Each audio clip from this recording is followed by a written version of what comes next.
Blade of Fathoms Fury Discovery. Jeff stepped onto the salt-kissed docks of Fog Harbor, Maine in the bitter dawn of 1943. His breath formed ragged clouds above chipped blue paint and rust-spotted lobster traps. Inside the Swan's Feather Inn kitchen, he was the lowly line cook, constant bruises on his knuckles, a permanent stain under his nails. Every order sent him into a panic. His mind fogged, directions slipped away like smoke. He'd practiced slicing onions until dawn, but the simplest recipe always felt beyond his grasp. He believed his hands betrayed him. Raised in a makeshift orphanage down the coast, Jeff never absorbed lessons the way other children did.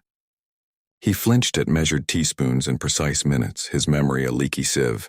Every critique from head chef Donovan seared like hot steel across his confidence. And still, tucked deep inside, burned an ember of ambition. To stand behind the grandest stoves of New York, to have critics whisper his name with reverence rather than scorn. One rain-soaked evening, Jeff rummaged through a dusty storeroom of broken china and tarnished cookware. Beneath a tattered tarpaulin, he unearthed a slender knife wrapped in oil-dark leather.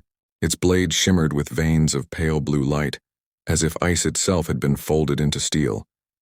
When he unwound the leather, a distant hum pulsed through his veins and the lamplit pantry seemed to inhale in astonishment. He felt for the first time a whisper of control. Ascension. The next morning, Jeff returned to his station with the blade glittering at his belt. His first slice through a carrot was precise as a surgeon's incision. No jagged edges, no hesitation.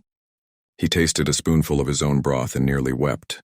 It was as if the sea breeze and pine forests of Maine danced on his tongue. Orders once muddled in his head now assembled themselves into elaborate courses. Word of his uncanny turnaround spread faster than wildfire in a pantry. Locals flocked to the Swan's Feather, hungry for Jeff's newfound genius. He watched them savor every bite, their eyes widening in delight. Pride warmed him, but beneath it lay something darker, a greed that clawed at his ribs. He craved more applause, more awe, more proof he was worthy, and the knife answered. It pulsed in his hand during late-night prep, guiding his cuts with preternatural grace. Its hum grew louder, an undercurrent to his thoughts, urging him to push further. He experimented with forbidden combinations, seaweed and juniper, star anise and haddock, until each dish became an orchestration of impossible flavors. He felt unstoppable, intoxicated by his own power. Yet like Tetsuo in the fabled Akira saga, he sensed this force inside him warping his mind. Imaginary knives floated at the corners of his vision, recipes blurred into half-remembered spells. Occasionally he awoke in a sweat, convinced the blade had whispered secrets he wasn't meant to know. Still he returned every night, lured by the promise of greatness. Reckoning one storm-shrouded evening, lightning tore the sky as Jeff prepared his masterpiece. A layered stew simmered in a broth distilled from wild clamshell. He lifted the magic knife to carve a delicate lattice across a turnip globe. The blade shuddered violently, sending shards of porcelain whisking from the counters. Flames leapt across the pots as if the stove itself feared his creation. His sous chef screamed and fled.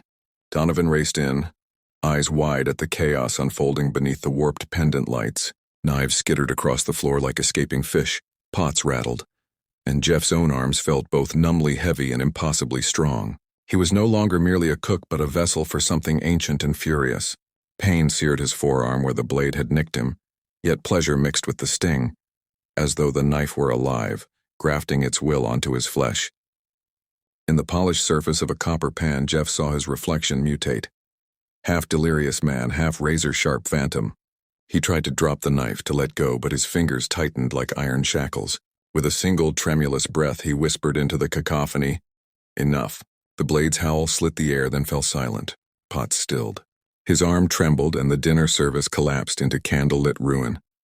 He pressed the bleeding hand to his chest, tasting metal on his tongue.